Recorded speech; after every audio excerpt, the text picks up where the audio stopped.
Okay.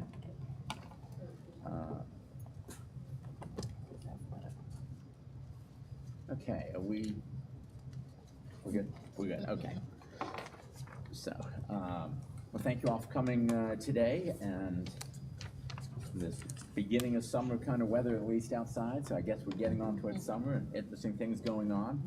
So I'm going to call the meeting to order, as I just have, and ask if anyone has anything that needs to be added or amended to the agenda at this time. No? Okay. Then can I ask for a motion to approve the May 22nd, 2024 agenda as submitted? Move to approve. Okay. Thank you, Gail. And a second? Second. Thank you, Sharon. Okay. And all in favor, aye? Aye. Opposed? No? Okay. And then I'd also like to ask for a motion to approve the consent agenda consisting of the April 2024 meeting minutes, the pending deposited gifts report, and the statistical reports as submitted. Move to approve. Okay, actually, Chris beat you to it, but Gail will put you on as a second. I'll second it. Okay, all in favor, aye? Aye. Opposed? No? Okay, that passed. Okay, we're gonna jump right in. I will mention that we have a guest joining us this morning. Welcome, thank you. And I'm gonna let Emily introduce her, if I can, real quickly. Ms. Hinz is considering applying to join our board. Barbara Burton, Ms. Burton's position is ending at the end of June. So we are accepting applications now. I've been speaking with Ms. Hinz. She was recommended by Reva Trammell, and she is vice president, is that right? Vice president of the Broad Rock Advisory Board, and has been there for a number of years. So she's an active and enthusiastic supporter of the Broad Rock Library, and we're very happy to have her here today. Excellent, thank you. for coming. We're at the public comment period. If you have anything you'd like to comment on or say, now's a great time. But no pressure to do it that either. No. Everything is really well. I'm really excited about the extended hours that we have starting from March 3rd. Oh, yeah. It's a plus for Richmond. Okay. Well, thank you. That's great to hear. And Broad Rock is one that we talk about a lot because it's been great for the tutoring and those extended hours and things, and we're glad that in the community it's being seen that way. So thank you. Okay. We don't have anyone else for public comment. We'll jump right into the Friends report, which Scott, you're going to give for Ruth. Is that right? Yeah, Ruth sent along a written report, and Clay is out doing something else this morning, so I'm going to fill in. So let me start with Friends from Ruth. She said they started removing unsold special collections books from the old stacks. Those are ones that they've sold in the past during their regular book sales as special sales, and so they're reviewing those and weeding through and moving those. It's a slow process. Their next full board meeting is June 5th, and they will vote on 2 new board members that they have met, and they have 2 potential more coming in the following months. So they're trying to build up their membership. The Friends have mostly cleaned up from the April sale, and they are still reshuffling on the mezzanine. That last sale brought in about $11,500. And they've received our request to the Friends for funding for next year, and should provide for many more extra things. So their support, the lion's share of it goes to supporting the summer reading program.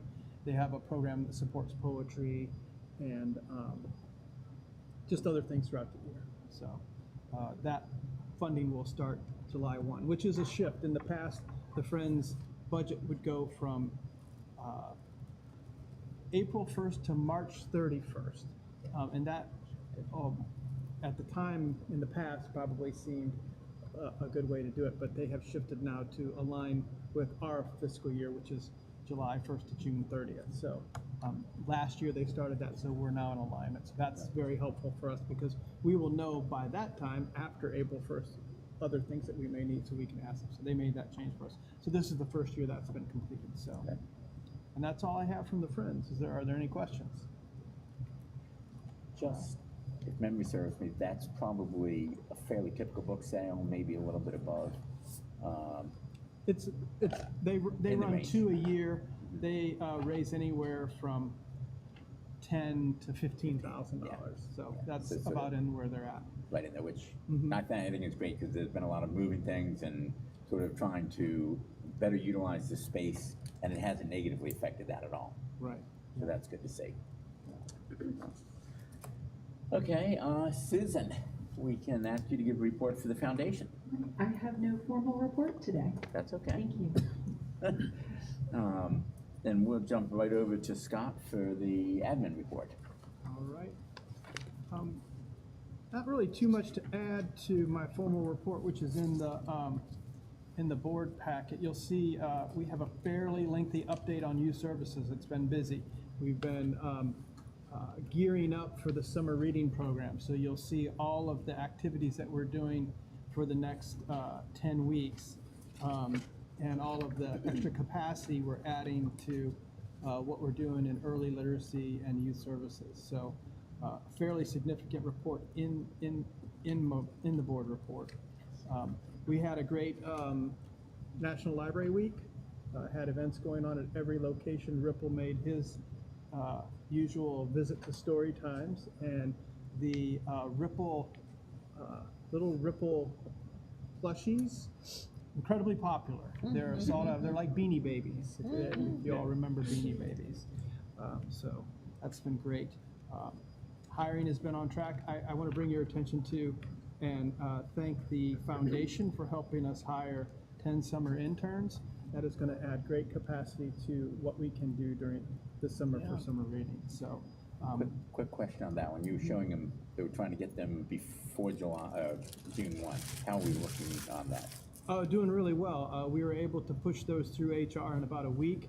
They were advertised. The advertising has closed.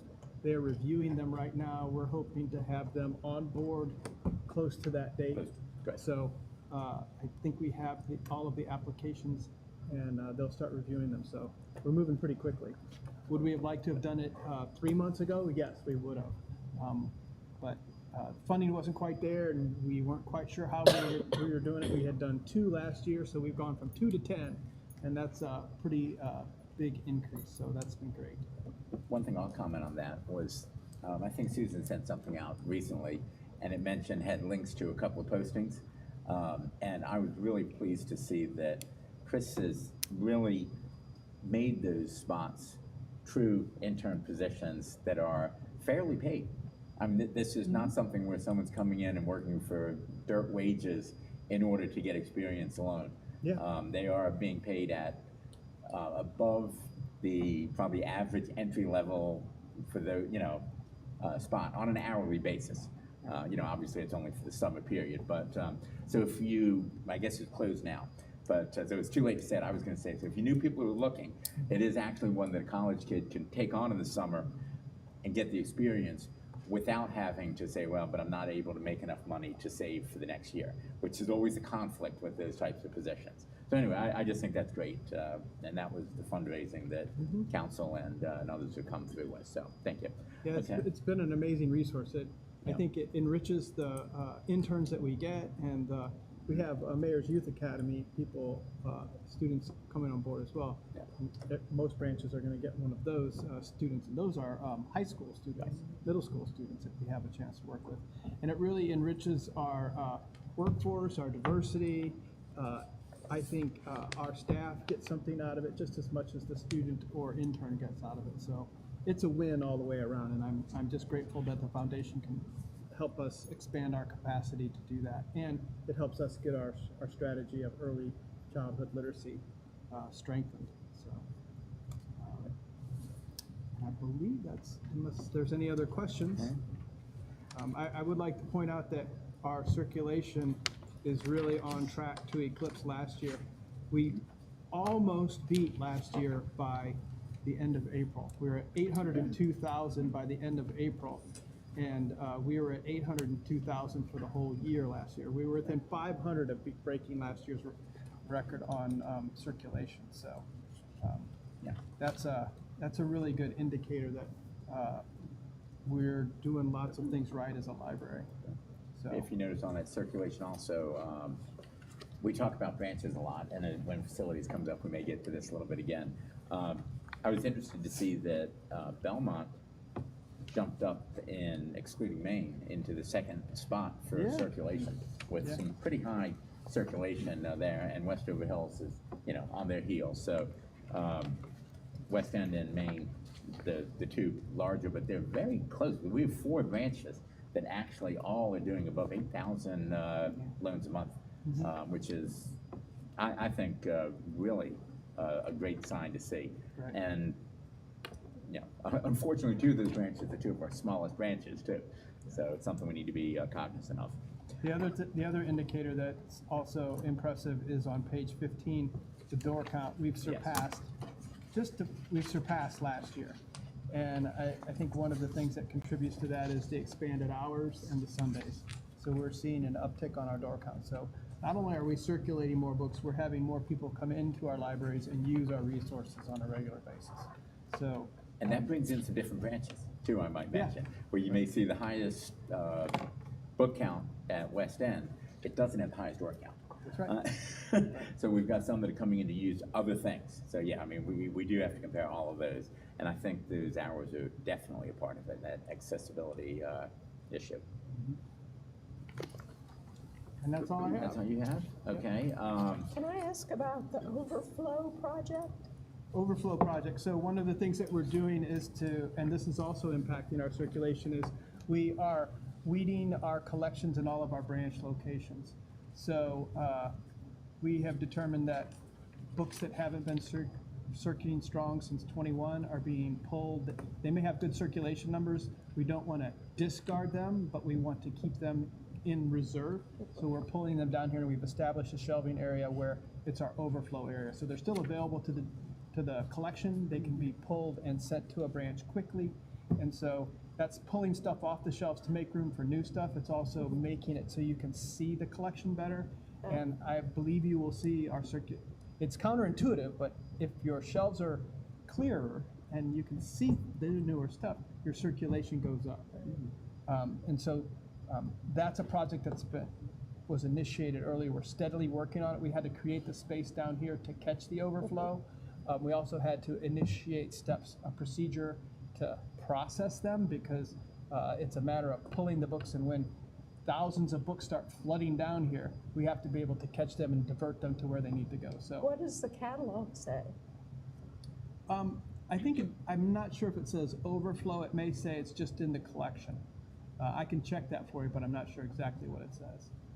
It may say So overflow. this sounds like what we talked about last summer when we did our branch visits. Yep. So I'm glad to hear that some of the shelves might get a little lighter.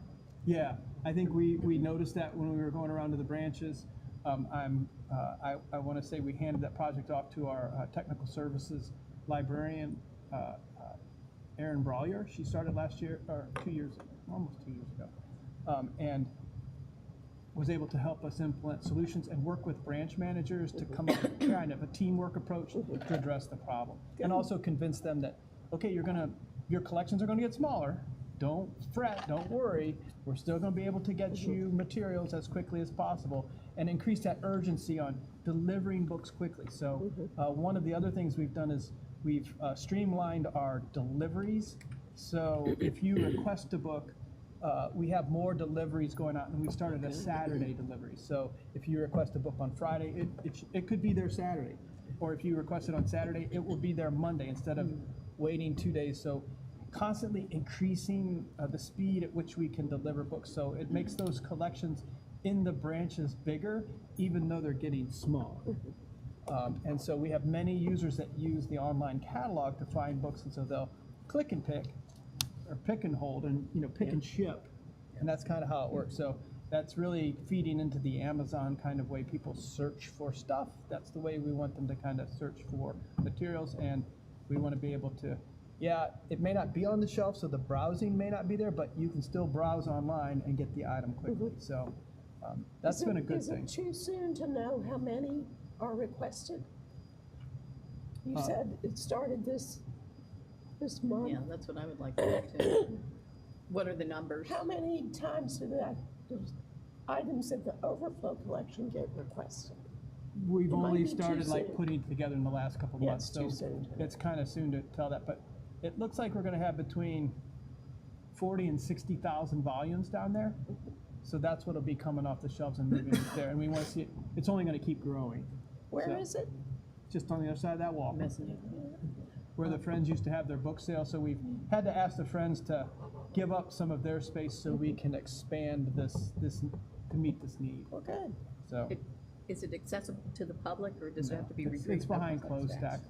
You know, someday, when we were talking about the master plan in this building, it would be great to have that collection up on the first floor, to be able to spread it out and do that, but that's where we're at right now.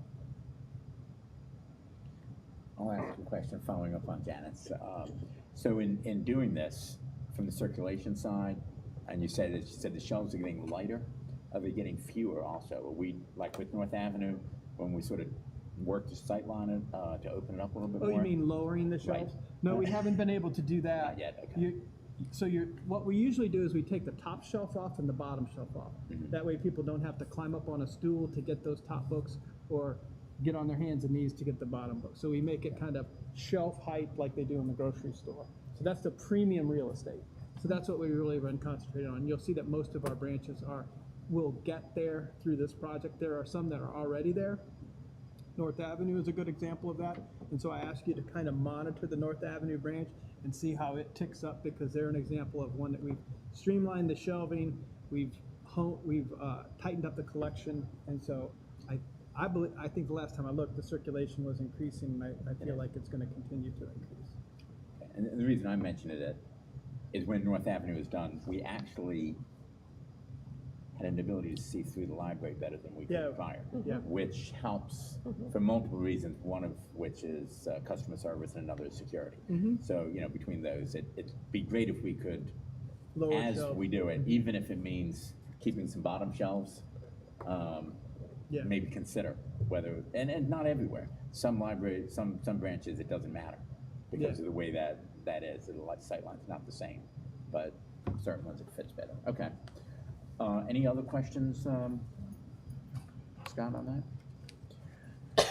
Okay, Garrett is not here today to talk about advocacy, and he's been tapped, is filling in on the school board, an interim position there. And I haven't talked to him to know whether he's now running for that position or whether he is still Yeah, running he's for city running. council. He's running for school board. He is now running for the school board? Okay, so he's out of the city council race. Right. Okay.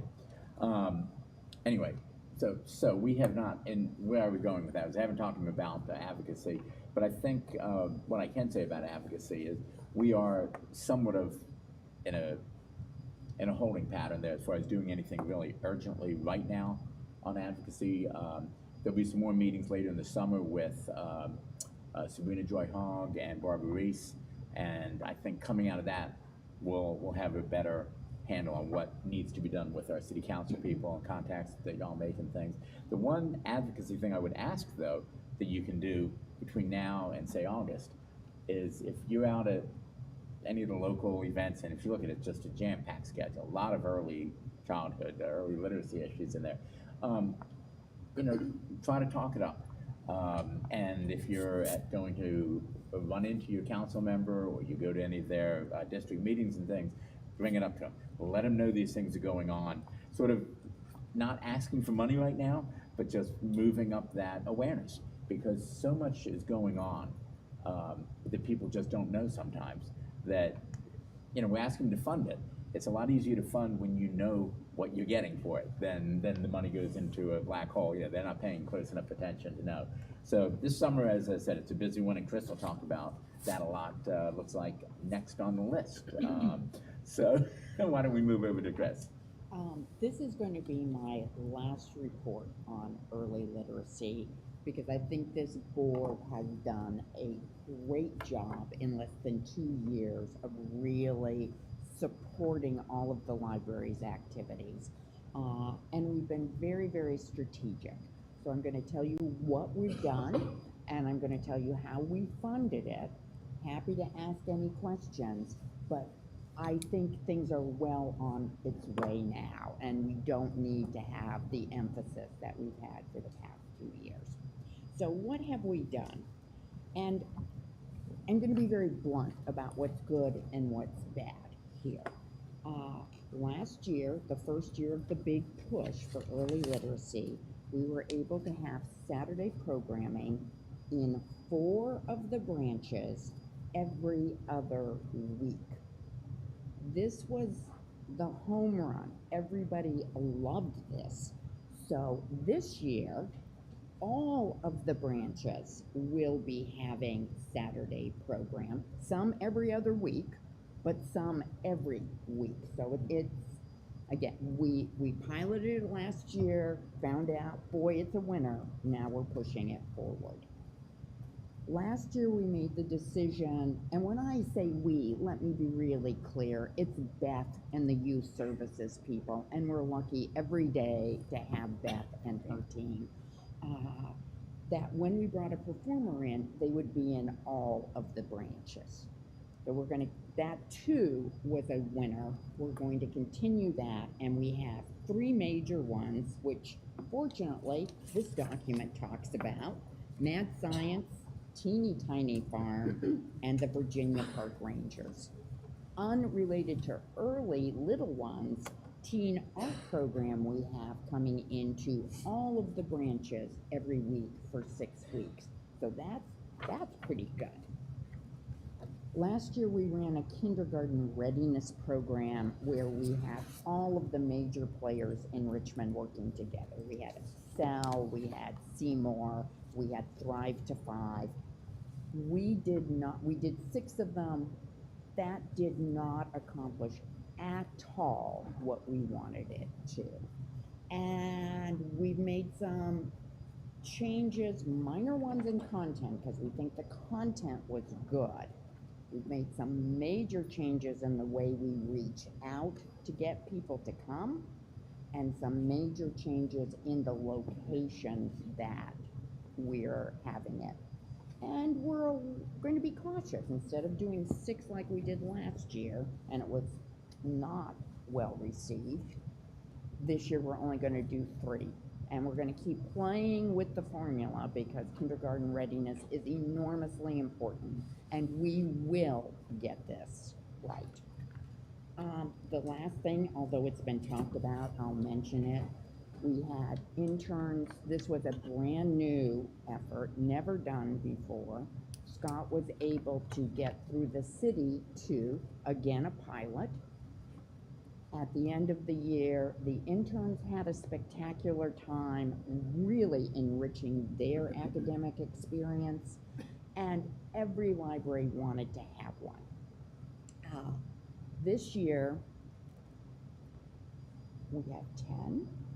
Now, the downside, honestly, and this may not be a downside, it may work out fine because we've been very aggressive talking it up, is that it was not posted until May 10th. College was out by then. Yeah. So, and it was only up for 5 working days.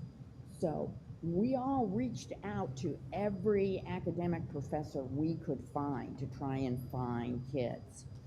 So this will be a medium year or a great year. It won't be a bad year, but next year we will have secured funding and be able to start while college is still.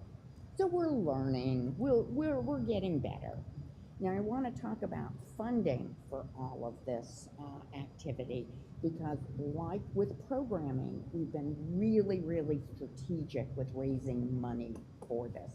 And all this credit goes to Susan Revere, who has done a spectacular job.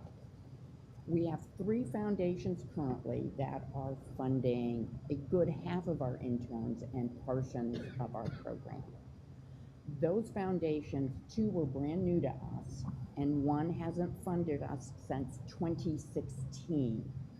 So telling the story we can now tell has been enormous in getting foundations interested in investing their money with the library. We still have 4 grants outstanding totaling $83,000. Those decisions we expect to see in early June. So we may be able to have a real rock star year. The other thing that I'll mention, now that we've got in, and we think the funders of the intern program will come in year after year. They all love it. We think we'll have much more secure funding and we'll be able, therefore, to start recruiting earlier. The other thing Susan's done is now that we have programs and people in place, she's turning to space, and she's working with 4 different foundations about upgrading our main space for children areas. So they don't need us anymore. They're running and doing a smashingly good job, and we claim this as a board success. Thank you. Just a wonderful summary and successful program over these last couple of years, getting it to this, and we'll keep going. I think you've really Well, laid a given where beautiful we ground. were 5 years ago, Oh, yeah. with no people, yes, we should take a moment and just really enjoy and celebrate what's been accomplished. And it's Scott's team that's accomplished It's it. been wonderful. Yeah. Anybody have any questions about it before we move on from the early literacy? No? No, okay. From the chair side, I don't have anything. I talked a lot last month. I don't have any formal report. I think things are just moving right along. I think we need to talk a little bit about the upcoming changes as far as we are losing Ms. Burton, but I think we'll wait till Emily's, we can get into those discussions as part of governance. Finance, Scott? The city has closed out their budget. I can report that what I distributed back in early April as to what the numbers would be, are going to come to be. I don't know exactly where they're going to go. We won't know until kind of July 1 when they start distributing the funds between personnel and operating. So our total budget will move from, when you include special funds, 8.6 million to 9.2 million. The highlights of this budget are an update in personnel expenditures. So they're going to add about 700 and, well, it just corrects. So we're moving from 72 FTEs to 83.5 FTEs. So that really just captures the change that occurred in this fiscal year. So they captured it in 24. So going in 25, that's what will appear on our budget allocation. We still need more. So that accounts for about $750,000 of the budget. There's going to be a salary increase for employees, which will be about $200,000, which will be a 4% increase for all staff. That'll start on July 1st. There will be technology improvements. So we were able to advocate for $150,000 to upgrade computers. So we have many public workstations that are reaching end of life. So we'll be able to put $150,000 in to replace software, upgrade hardware, and upgrade a lot of the projectors we have in many locations. They're all 10 years old or older, so for presentations and things like that. So we're funding for that as. And that was about it. So that was a total of about, that's where the funding will go to. We didn't achieve much success in like adding positions that we needed to expand even more and increase program, but I believe that we, through board advocacy and the letter you sent and the meeting we had with city administration, that was very successful and sets us up for what we need to do in FY26.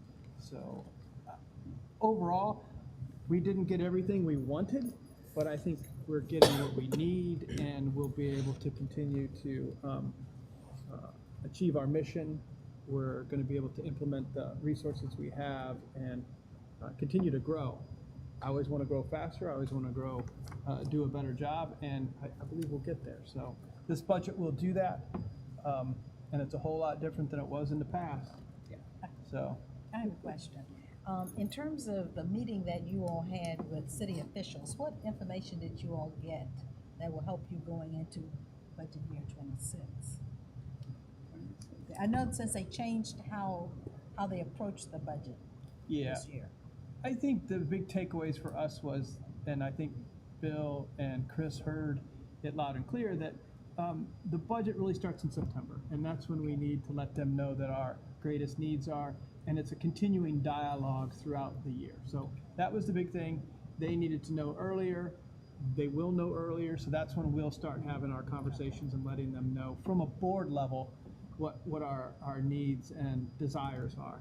The other thing in terms of capital projects, I think it was made clear that the city in the past has done a lot of master plans. They've painted some pictures, and they haven't really delivered funding for those projects. And so that's something that it sounds like they wish to change. So I think continued discussion about what our needs are, where we need to go with facilities, was the other big piece. And was there a third piece that we walked out of that meeting with? I think those were the two big ones. Those are the big ones. I would add two things that are less big. One is Sabrina also wants us to really look at partnering arrangements and things that maybe aren't directly money out of the city budget or more money in the budget, but they can improve programs and do other things. And she thinks she can help make some of those happen for us, which is absolutely wonderful. I mean, a dollar, whether it's coming from the city or whether it still does the same thing for us. So I think that's important. And the other thing I would just say is that I really think that Scott and Garrett doing some of his work on the budget, we ended up with a really good situation on the budget. We'd hope maybe we get a little bump after the meeting, which we didn't, but that's not a shocker, given everything going on in the city this year with increased wage issues, with additional costs with the unionization side of things, with the Diamond projects, with the public safety. When you just look at all of this, nobody seemed to suggest, and I was keeping my fingers crossed during that final discussion of it, no one seemed to suggest any point reducing, which at one point the library sometimes was on there. People would say, well, if we have to, we'll pull some away from those people. They recognize, I believe, the value that Scott and his team are really giving to the community. And I think that, anyway, so I think that's positive. I'd have loved to have had another $1 million in there, but but I think we had a really good result, I think. The other thing I'll mention on the budget, as far as just the day-to-day, we seem to be running pretty much on track. And I don't know if y'all are looking at that, but every month I try to take a look at, where we are as far as budgeted amounts and spending and so on. And I think, we seem to be. Yeah, we're hitting our mark. Yeah, we seem to be hitting pretty close on things. It's always a little hard to tell because certain things you go along thinking, well, why aren't we spending money in this area? And then there's suddenly an expense hits or something because of the way purchases are done. But anyway, it looks good on that. Any questions on the finance? Okay, let's jump into facilities. Janet? I do not have a report, but I think Gail has something I was going to to say, say. Gail? Yeah? Yes, bookmobile. This was an interesting experience and learning process, certainly regarding these community funding grants. Because I think over the last few months, my reports have primarily been, we're still waiting for the guidelines because the Congress had not completed the budget that could pay for the 2024 commitments. So it was, the current guidelines were delayed, and then suddenly they were over. So what I learned is that it's more, as far as the city, it's more of a process of working with Lincoln Saunders directly, and then the city submits to Jen McClellan's office the proposals for the city, which they have submitted 3. I haven't seen them. I think Scott was going to try to get those final decisions so we could see the kinds of things. I did speak with Charity Howe in Jen McClellan's office, who oversees this process. Her role is to contact all the municipality CAOs essentially, such like Lincoln, and she works with them directly to complete these proposals. She thought immediately that a bookmobile would not fit into the profile for the kinds of things that the municipalities submit. It's more infrastructure, a lot of water issues, river-related stuff. So I haven't, we don't know what the city has submitted, but I can certainly think of plenty of things library-related regarding infrastructure, things that perhaps we could submit in the future. I think the lesson is be prepared with at least a framework proposal because you'll have to fine-tune it within a few days to be submitted to Lincoln Saunders. So some lessons learned. We're not quite right profile for bookmobile. However, Charity House said that she was familiar with some other groups, such as the Congressional Research Service, that she thought would be a good library link that perhaps has some funding that we could take advantage in. So she's going to get back to me at some point about other options. Have we ever had any connection with the Virginia Funders Network, VFN? They, it's an organization that,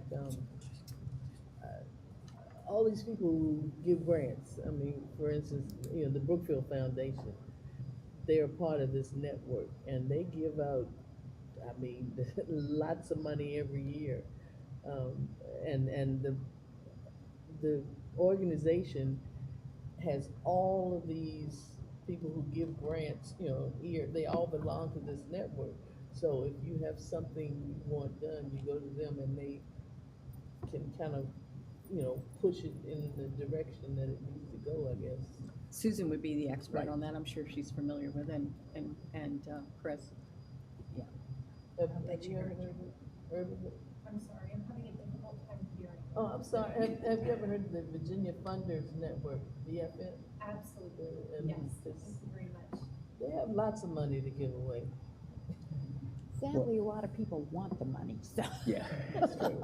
But that brings us to the next thing. Gail hasn't gone into this, but as far as the bookmobile, one thing Gail asked me the other day, said, do we want to keep pursuing this? Is there a belief that there's a need? And I think that's one that the board may need to look at, but before we look at that more, maybe, I try to get some feedback from Scott on that. Exactly And- right, that's Scott call. Yeah, and I think right now it's positive. I don't know that we're at the point of really talking about anything further, but I think, how did you put it, that you want to sort of build the bookmobile program, sans bookmobile initially? Yeah, start operating a mobile library service without a mobile library Yeah. at first. So do pop-ups, see where the need is, identify spots in the city where we need to go. That will help us determine whether we want a vehicle to deliver program or deliver materials, or do both, because they're different sorts of vehicles. I think that will help, that will drive what we need to do. Do we, you know, so those are the things that I think we're going to find out in the next 3 to 6 months. We want to do some more research in terms of, like, and this goes along with facilities, like, where is there a need that we don't have, that it's difficult for communities to access library services? So maybe that starts off as a bookmobile, becomes a temporary location, becomes a permanent location. So it's going to confirm or refute information that we need to know, like for expansion, or maybe we discover that, wow, this bookmobile, we need to have visits in near Whole Street because the library isn't big enough. If we had a larger library there, maybe we wouldn't need to have a bookmobile visit this place or that place. So those are things that mobile library could do for us. So it makes sense. We just, we're going to work on that. And by the end of the year, we'll come up with that better description of what is needed. And I think that will really help us tailor what we're seeking and where to seek funding from. Exactly. Yeah. And then we'll probably turn to Susan a little bit, and Yeah.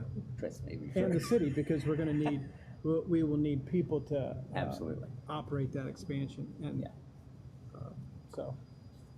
So it's, I guess what I'm saying is, it's not dead, it's just moving into a little bit different phase, and it may actually be, in some ways, a better phase, as far as really getting the information that we need. I mean, I know, Gail, you found several libraries that found they had such need that they had multiple vehicles. Yeah, that's something that the committee, struggled with. Yeah, Do we focus on general, right. treating neighborhoods that are underserved? Do we get specific like STEM?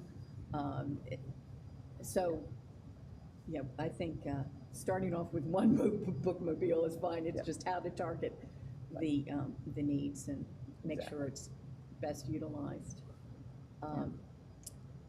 And anyway. Okay. You know, I'm hearing all this and I'm saying, what are we gonna do as far as getting a plan together? You know, anything that we would need money for the city for, it's gonna take a couple of years, you know? Yeah, I So know. we need to get something now, to project our needs. I look at, the population growth in Richmond, you can see the areas where there's gonna be need in the future. I mean, I'm looking at up Richmond Highway, Scott's Addition, those places that are booming now. Sure. They need, access to library facilities. And like I said, if we want the city to fund these things, we need to have something like immediately, a plan to get them, something to ask them for. So I think we need to be urgent as far as working up what we want, and when we want it. 'Cause, like I said, the longer we wait, every month we talk about it, but we have got to have a plan. Yeah, Sharon, I think you're right about that. I think it would, and Scott, we may try to may ask you to get that to us sooner than the end of the year. But I know it's a lot of work, I Yeah. know it is, but the need is Sounds like there. we have somebody to write it. yes, but I think one of the things we're looking at is even as well as figuring out what we need in the way of equipment. From the city's perspective, I think where we're looking at it most may be on staffing, funding for that. That we may have to look at private foundation, et cetera, to get the actual physical. And that tends to work well in a certain way. A lot of the time, people like to do grants for something that's tangible. And sometimes they'll, obviously, a lot of intangible in the giant grant that we've gotten this year. But if we have that moving along, I think it helps us make the pitch to the city that, hey, we've got this, we need to staff it and use it well, we don't want it just sitting parked. So we do need to get that, but I think it's gonna be a public-private. We're not gonna go to the city and say, can you fund the entire program right away? I don't see that happening that quickly right now. But it does bring us to the other thing that you also brought up, which is the underserved areas right now. And I guess Janet, Gail, there was a lot of looking at the branches already earlier. I think we need to get to the point where we can not have a big strategic plan report to the city, not something where they're looking for a $300,000 consultant authored report, but a few page bullet point kind of a thing that Sabrina, Barbara, Lincoln can be aware of, that we don't have enough space at whichever branches. We don't have accessibility at some of them, or we need, just these basics so that we can start looking for things and have them ready to help fund should we come up with some solutions. Some of them are opportunities, and this is one that I'm hoping Brent can help with a little bit. In some of these areas, and Sabrina alluded to it, if they're building a new building in Scott's Addition and we're telling her that Belmont's over capacity. It's just such a small branch with no real room to expand unless you buy something right next to it. You can't expand. That, we want to have, they said maybe we can do some co-location with someone who's opening a new building over there. If they're, and there are multiple ones. We all know some of the big names that are doing that and so on.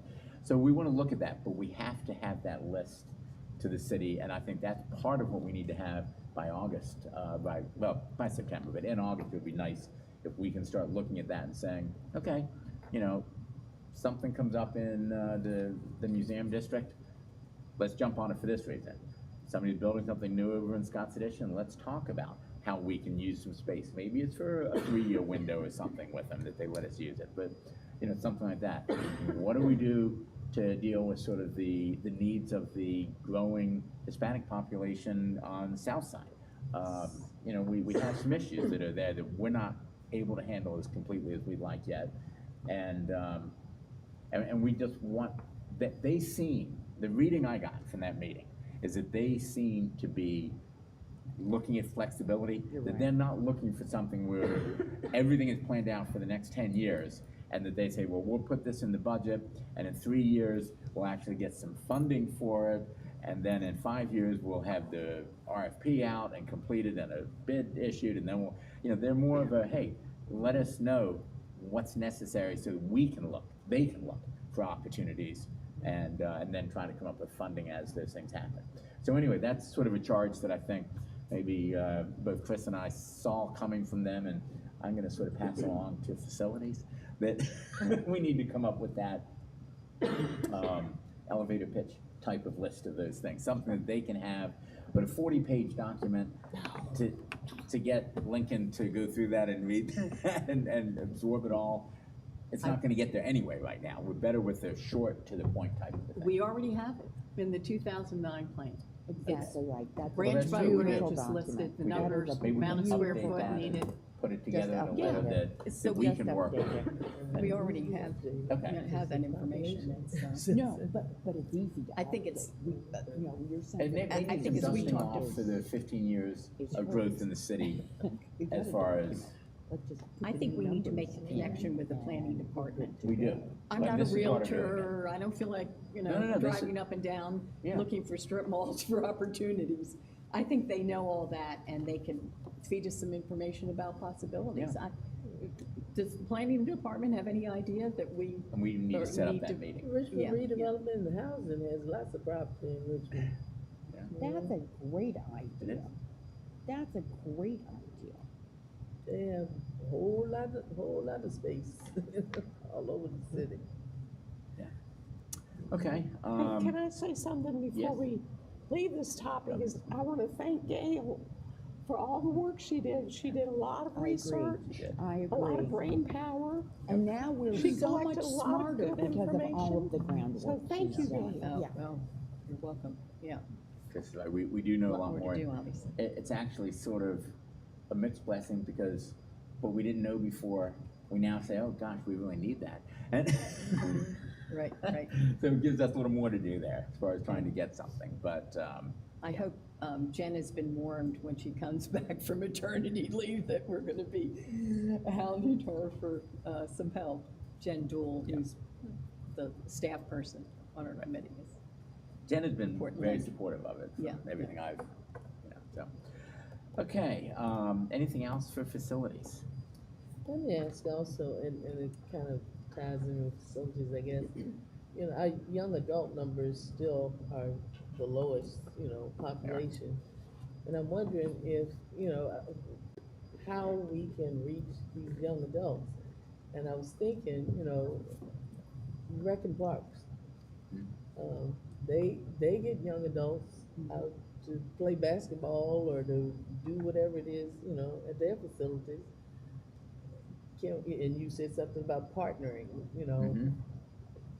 Can we start thinking in terms of maybe some kind of way communicating with them, setting up things in the rec centers or, having programs there or something, some kind of connection?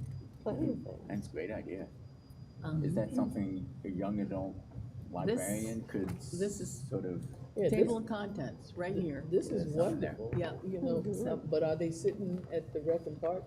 Yes. They are They are doing there. And they were distributed, this went out to all of the people in Richmond Public Schools. Good, good. So it was distributed that way, so every child in the city has access to this information.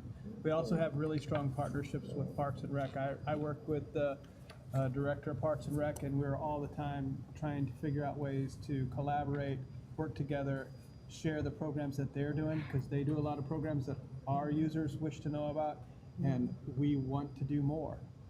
So both departments and are gratefully had capacity raised to them over the last 5 years, so we can now work together. You'll start seeing pools opening earlier and community centers opening, and we're in discussion about ways to serve youth in their centers. They're building essentially 3 new community centers, and we're trying to figure out how to put space in there for library resources that can be delivered either with our staff working in their space, or if it's materials, how do we put in one of those lockers that you'll see at 7-Eleven or Lowe's and picking up Amazon materials. lockers, yeah. Those are easy things to put in place.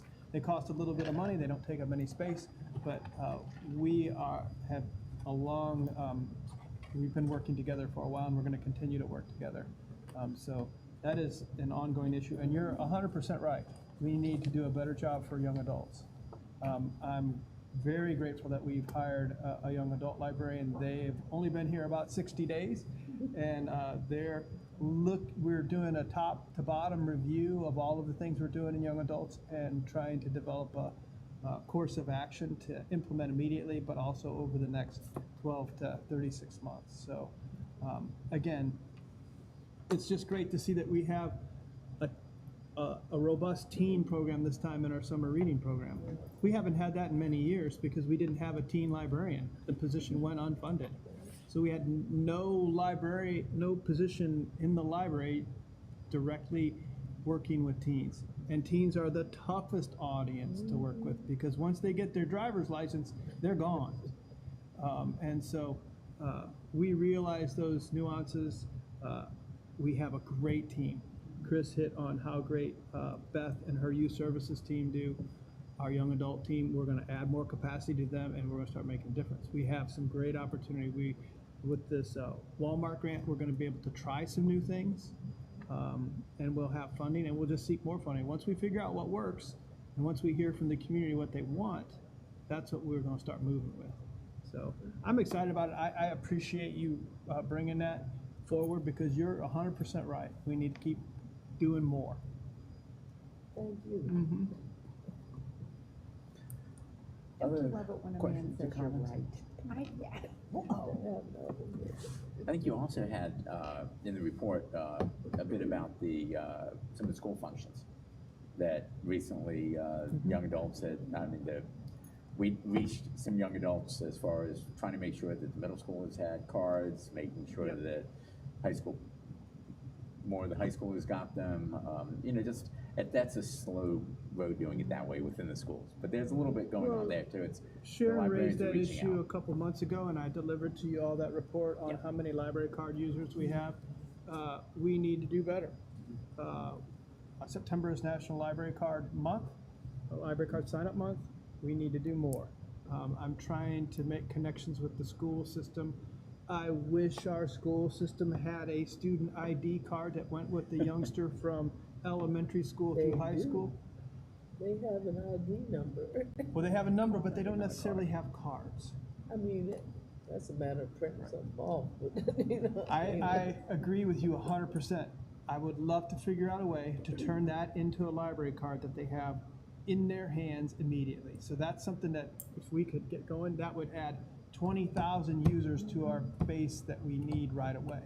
But that starts the conversation. Library card sign up is the biggest way we can promote library services. So we need to do more with that as well. So the library technical people can make it happen connected to that number. Absolutely, that's easy enough to We're do. gonna make that happen. Okay, Okay, let's do it. Dr. Garrett. that sounds like a great one there. Right on. Okay. We have a man on the inside now. Yeah. That's right. Yeah. I hope he's watching. Let's move on to governance. Emily? Sure. My update is mostly timeline of some upcoming dates and processes related to governance. The deadline for City Council reviews and approves applicants to boards and commissions quarterly. The deadline for last quarter was March 15th. That was when anyone who was eligible for reappointment to a board submitted their application. We still haven't heard back. That meeting was delayed, and I don't think it's happened yet. Usually we would have heard by now, but it should be soon. So for the next quarter, so we have one open position because Ms. Burton is leaving the board. We have one position we're recruiting for. That application deadline ends June 15th. That makes our timeline a little tricky. Historically, we have looked at applications and discussed how those different strengths would work with our board. So we still intend to do that. I will follow up with boards and commissions right after that June 15th deadline, and hopefully we'll have applications so that we can look at them and discuss them at our June meeting, which is like a week and a half after. If for some reason I'm not able to get the applications in time, like if they need to go through some process with the city or something, then I think I'll work with Bill to maybe get creative about how we'll discuss and work on those. But that is what I anticipate for that. Okay, so that's the June 15th deadline. Applications will be accepted now. Let me jump in for a second, Yes. Emily. The June 15th deadline, just to clarify that, Yes. that's when the application has to be into boards and commission. So if you know someone who is interested, they should contact Emily, but they may also, on their own, go out there and get an application in. We'd much rather have somebody who's interested get an application in, and if they say, I thought about it in July, or June 20th, they say, I think I've got too much on my plate, fine, they can always pull out of it. But but it's better if we get a good group in there. And we may have more than one spot opening up because we don't know whether Garrett's gonna stay on. So we really, if just to encourage anybody who has an interest, get the paperwork in. They're not signing on and saying for, 4 years, I'm gonna be here once a month and et cetera, okay, yet. So anyway, Yes, and the intention is that, I will reach out to them. I think, Janet, you are officially on my governance board Oh, also. yes. So I might recruit you or anyone else who would like to help to chat with some of these people if we have, a number of interested folks. So that is the June 15th deadline, and then we're gonna be working on those immediately after. So the city's fiscal year ends at the end of June. According to our bylaws, our July meeting, or the meeting right after the end of the fiscal year, actually, would be when we vote for appointments. So we vote for chair and vice chair. Chris has been nominated to serve in the chair position this time around. She has accepted.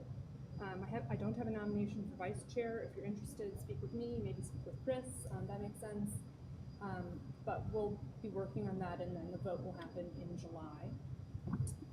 I believe that how we've handled in the past is that any committees, so governance committee, facilities, anything like that, the chair has worked to appoint, yes. So I anticipate that would happen after July, any changes, if there were any. But if anyone is interested in change, then, make it known either to the future chair or to myself so that I can pass that along. I believe that was all that I had. I wanted to mention that the chair is a 2-year term as well as vice chair. Yes. Is Garrett eligible to stay on the board? he seems to be. We were just discussing that. Oh, really? Even while he's on the school board, it appears Really? he could. Wow. So we need to talk to Garrett to see what he If he can commit the time. Right. I mean, even after being elected, if he Right. were to permanently be on there, it doesn't seem like an issue. And I'm gonna mention something, this is not, Chris, please, don't take this at all negatively. If anybody else is interested in running for chair, you should also tell Emily. It's not, you know, I'm stepping out, I've already said this year. Chris did not challenge me 2 years ago, and I just wanted to say, you know, we do want to have an election here. I think Chris would be a fantastic chair. So I'm not at all negative there. I But don't anyway, I know, just want to you've been the mention. only chair, I've been on the board 5 years, I've only had Bill as the right, chair, so I have no idea. Right, anyway, Chris has wonderful ideas she brings to it. But, and anybody, if we have a couple of people who want to be vice chair, that's fantastic if we get some interest there. Because I managed to draft Sharon when I needed a vice chair, and she's been great. I don't know if she's willing to stay on or not, so I haven't talked to her about that. So anyway, we need to look at that. And then I will say that whoever our chair, assuming it's Chris, is going to have to, in July, look at the board of the committee assignments, and if you have a particular skill or interest, it's not bad to try to get that information, you know, say by the June meeting available. So if you say, hey, I'd like to be on finance, and you know, we do need somebody on finance, it would be good to say that. And tied in with governance, I wanted to thank Ms. Burton. She's going to be here next month, I hope still? Yes. Okay, but she has served now 8 years, and that is the city limit without an intervening term. So Ms. Burton is not leaving us because she's abandoned us, but she has just been fantastic. She was here before I joined the board. Gail, you probably have had the longest term experience there. But you've been fantastic, and we really appreciate everything you've done, and we wish you could stay on with us, really. It's been a great experience. So, thank you. Do we have any, I don't have any unfinished business. Do any new business anyone wanted to bring up? I don't have any today. No. Okay, I'm going to ask for a motion to adjourn. Move to adjourn. Okay, Gail, in a second. Second. Second, Sharon, and all